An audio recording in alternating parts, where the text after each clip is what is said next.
आज ना एक कहानी सुनते हैं और इस कहानी के जरिए एक बहुत जरूरी बात समझने की कोशिश करते हैं। ये कहानी है एक तालाब की और उसके सच्चे रक्षकों की। तो चलिए शुरू करते हैं। तो कहानी शुरू होती है एक क्लासरूम से, जहां एक बच्चे ने एक छात्र ने बड़ी मासूमियत से एक जवाब दिया। अब ये बात सुनने में तो बड़ी आम सी लगती है ना?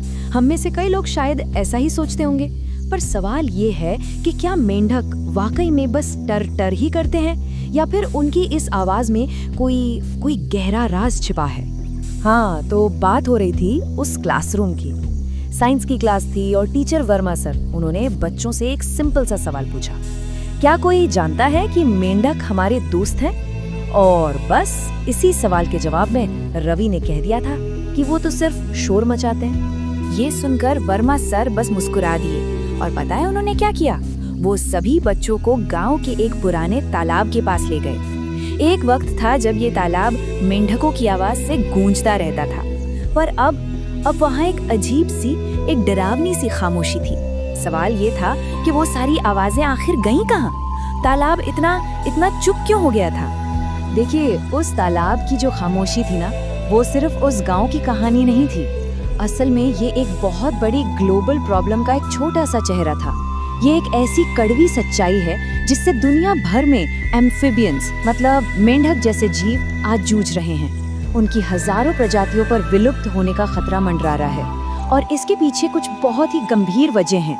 और ये जो खतरे हैं ना, ये सीधे सीधे उस गांव के तालाब की कहानी से जुड़ते हैं, जैसे कि पानी और हमारे पर्यावरण में फैला प्रदूषण, जंगलों और गीली जमीनों का खत्म होते जाना, क्लाइमेट चेंज और हाँ, खेतों में केमिकल्स का अंधाधुंध इस्तेमाल। इतना ही नहीं, एक जानलेवा फंगल बीमारी भी है जो दुनिया भर में इनकी आबादी को बहुत तेजी से मिटा रही है।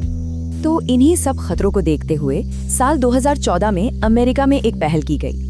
तय ये हुआ कि हर साल 20 मार्च को वर्ल्ड फ्रॉग डे मनाया जाएगा और इसका मकसद बस एक ही था, लोगों को इन छोटे से जीवों को बचाने के लिए उन्हें जागरूक करना, उन्हें प्रेरित करना। अच्छा, चलिए अब कहानी में वापस चलते हैं वर्मा सर और उन बच्चों के पास जो उस खामोश तालाब के किनारे खड़े हैं। वर्मा सर अब बच्चों को वो राज बताने जा रहे थे जो मेंढकों की उस खामोशी में छिपा हुआ था, एक ऐसा राज जो उनकी असली अहमियत से जुड़ा था। तो वर्मा सर ने बताया कि साइंस की भाषा में मेंढकों को बायो इंडिकेटर कहते हैं, मतलब पर्यावरण संकेतक। अब इसका सीधा सा मतलब ये है कि मेंढक किसी भी इकोसिस्टम की सेहत का आईना होते हैं। सोचिए, अगर किसी जगह से मेंढक अचानक गायब होने लगे तो ये एक बहुत बड़ी वार्निंग है। ये इस बात का इशारा है कि वहाँ का पानी, वहाँ का पर्यावरण अब बीमार पड़ रहा है, अनहेल्दी हो रहा है। फिर वर्मा सर ने बच्चों को समझाया कि आखिर मेंढक हमारे दोस्त हैं क्यों। उन्होंने बताया कि ये मच्छरों को खाते हैं, उन सारे खतरनाक कीड़ों को खा जाते हैं जो बीमारियां फैलाते हैं।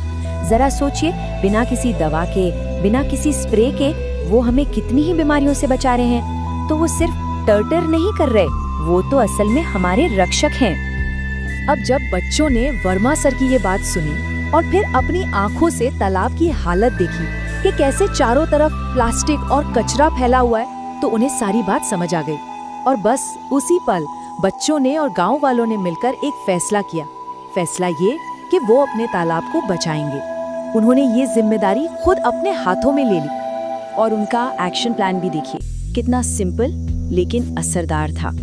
नंबर 1, तालाब की पूरी सफाई करनी है। नंबर 2, सारा का सारा प्लास्टिक कचरा वहां से हटाना है।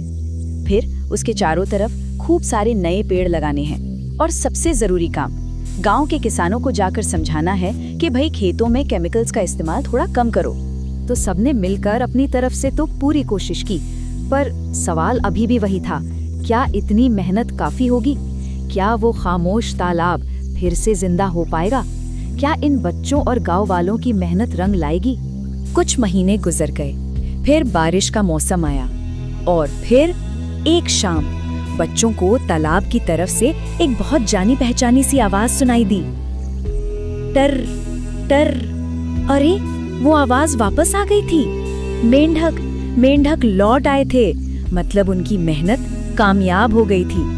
ये जो उस गांव की कहानी है ना, ये हमें एक बहुत बहुत कीमती संदेश देती है देखिए, ये कहानी सिर्फ मेंढकों या एक तालाब की नहीं है, ये कहानी है हमारे और प्रकृति के रिश्ते की। तो सवाल ये है कि आखिर हमने इस कहानी से सीखा क्या? इसका जवाब वर्मा सर के उन शब्दों में छिपा है जो उन्होंने बच्चों से कहे थे। वो इस पूरी कहानी का सार है, उसका निचोड़ है। उन्होंने कहा, देखो बच्चों, जब हम प्रकृति की रक्षा करते हैं ना, तो प्रकृति भी हमें जीवन वापस लौटा देती है। ये एक गिव एंड टेक वाला रिश्ता है। हम देखभाल करते हैं और बदले में प्रकृति हमें जिंदगी देती है। तो सबसे बड़ी और सबसे अहम बात यही निकल कर आती है कि प्रकृति की रक्षा करना असल में खुद इंसान के जीवन की सुरक्षा करना है। ये दोनों चीजें एक दूसरे से इतनी गहराई से जुड़ी हैं कि हम एक के बिना दूसरे के बारे में सोच भी नहीं सकते। उस गांव के लोगों ने तो अपने तालाब की आवाज सुन ली और उसे बचा भी लिया। पर अब सोचने वाली बात ये है कि हमारे आसपास जो तालाब हैं, जो नदियां हैं, जो जंगल हैं, वो हमसे क्या कह रहे हैं? क्या हम उनकी खामोशी को, उनकी आवाज को सुन पा रहे हैं?